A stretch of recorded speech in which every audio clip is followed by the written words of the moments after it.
I had this great grandmother, and she lived in North Carolina, so I didn't see her all that often. But she lived to be 98 years old.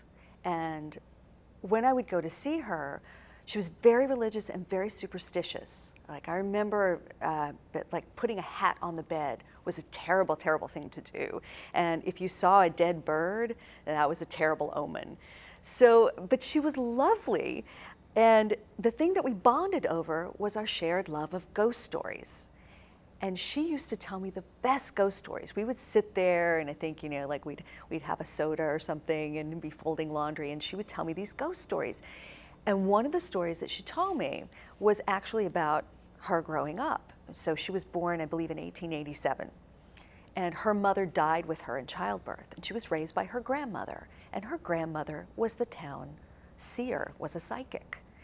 And her grandfather was the undertaker, I come by the creepy honestly, people. It's not my fault.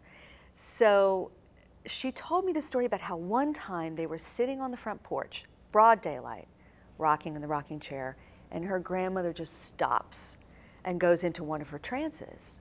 And she says, "Somebody has died. I see a light on in the shop, and it's a child.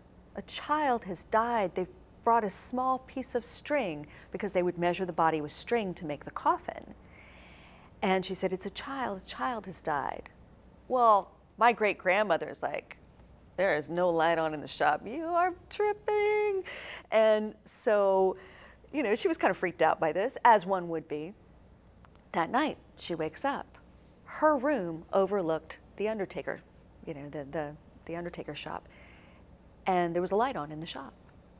So she went down to see what was going on, and someone had come from a neighboring village, and they'd brought a small piece of string because a child had died and they needed a coffin made.